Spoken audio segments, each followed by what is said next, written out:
It was supposed to be a peaceful summer by the lake, early morning coffees on the dock, quiet swims, and that calm you only get from nature. But then Karen happened. She's the head of our HOA, and if you've ever dealt with someone who thinks they own the neighborhood just because they hold a title, you already know where this is going. But trust me, you don't know how far she took it one Saturday afternoon. I noticed a group of strangers lounging on my private lakefront like they owned it. Coolers, floaties, loud music, the whole setup. At first, I figured they must be confused. I walked over calmly, ready to clear things up, but what they said next nearly made my jaw hit the ground. Karen told us we could use it while we're staying at her place. That's right, HOA. Karen gave my lake access away to her house guests without even asking me. She didn't own it, didn't maintain it, but she decided she could hand it out like a party favor. I tried to talk to her, thinking it had to be some kind of misunderstanding. But Karen doubled down. She waved her little HOA rulebook in my face, twisted the guidelines, and claimed she had every right to reassign access for the sake of community hospitality. I knew then I had to take a stand. I did next didn't just stop the chaos, it changed the whole neighborhood. But before I show you how, I turned this mess into something no one saw coming, including a fence that left everyone's jaw on the floor. Let's rewind a bit, because what led up to this moment, it wasn't just one bad decision. It was a string of small battles that finally pushed me too far. Before the fence and the fallout, things were already building up for a while. See, when I bought this lakefront property, I made it clear with the HOA and in the property line documents that the slice of shoreline behind my house was private, mine to maintain, mine to enjoy. I even paid extra dues for the upkeep because it wasn't shared access like the public beach down the road.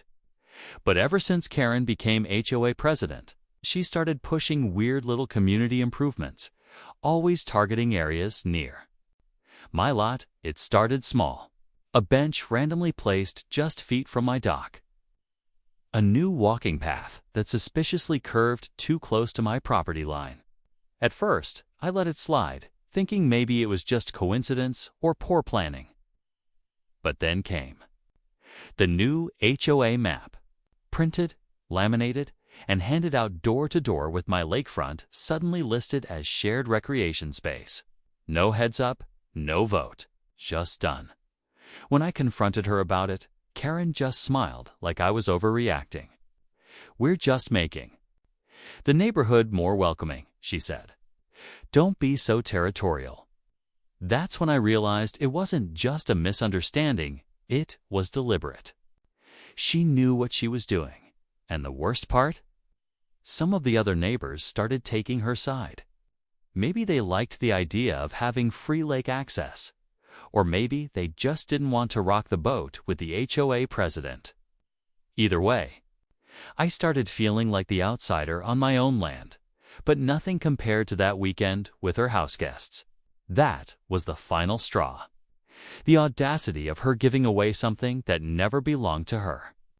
I knew then this wasn't going to be solved with a meeting or a friendly chat. It was time to make a statement.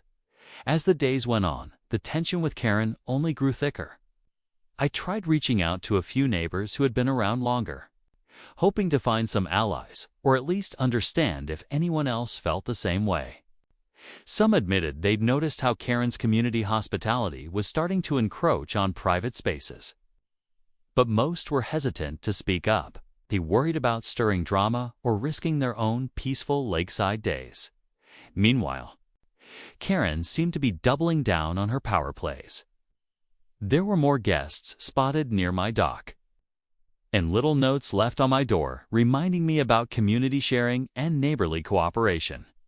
It was like she was trying to wear me down, making it clear that I was the odd one out. Even the HOA meetings became a struggle. Karen controlled the agenda and the conversations, turning my concerns into complaints about not being a team player. But beneath the surface, things were more complicated. I started digging into the HOA rules, and it turned out there were gray areas, some outdated clauses that Karen was twisting to justify her actions. It was like a game of legal chess, and she was already several moves ahead. On the other hand, some neighbors actually agreed with her vision of shared access, especially younger families who didn't have lakefront properties but wanted to enjoy the water. That made it harder to rally full support. Meanwhile, Karen's house guest situation wasn't just a one-time thing.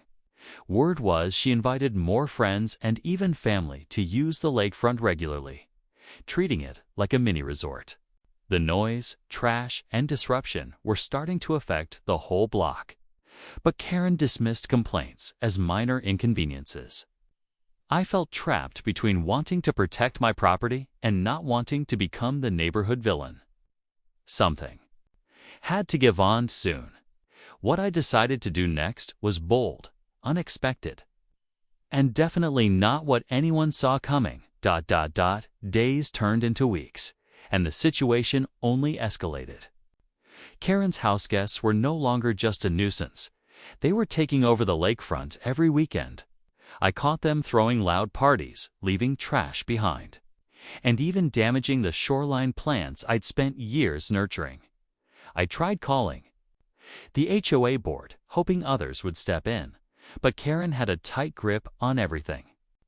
The other board members seemed reluctant to challenge her authority, and neighbors were divided, some afraid to get involved, others quietly frustrated but unsure how to act. One evening, after a particularly loud gathering next door, I stood on my porch watching the chaos unfold. The sun was setting, casting long shadows over the water, and for a moment, felt like the lake itself was trapped between peace and chaos, just like me. I realized that words and complaints weren't enough anymore. Karen wasn't just bending the rules. She was breaking the unwritten trust that held the neighborhood together. The next day, I started sketching out plans of fence. Yes, but not just any fence. Something that would clearly mark my boundary without causing a scene, but still send a message loud and clear. I knew it would stir the pot, but I had to protect what was mine. The idea wasn't just about privacy anymore. It was about respect, fairness, and standing up against the growing chaos Karen's actions had unleashed. I also knew Karen wouldn't back down easily. She had friends on the HOA board and wasn't afraid to play hardball.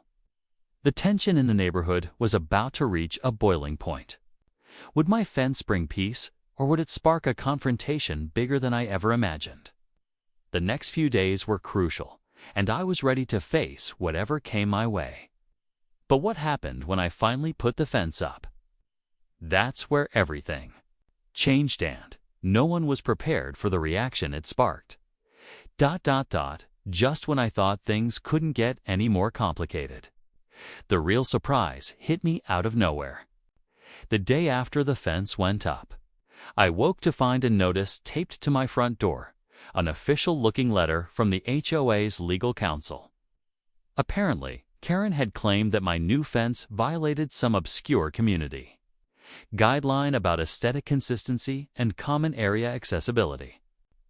In other words, she was saying my fence wasn't just a boundary marker. It was an illegal obstruction that needed to come down immediately. But that wasn't even the worst part. The letter also hinted that if I didn't comply, I'd be facing fines and possibly legal action. It felt like a direct attack. After everything, her giving away my private lakefront to guests, the noise, the disrespect, now she was weaponizing HOA rules against me. I started to realize that this wasn't just about land or fences anymore. It was about control and power. To make matters worse, a few neighbors who had initially supported me started to waver. Karen's influence was strong, and some were scared of the potential fallout if they openly sided against her. The community was splitting into factions, and the peaceful neighborhood vibe I'd once loved was unraveling fast. I knew I couldn't back down.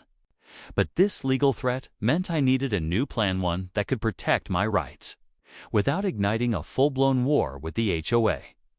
Meanwhile, Karen seemed more determined than ever to push her agenda, blurring lines and bending rules to fit her vision. The stakes were higher than ever. Would I find a way to stand my ground and reclaim my lakefront?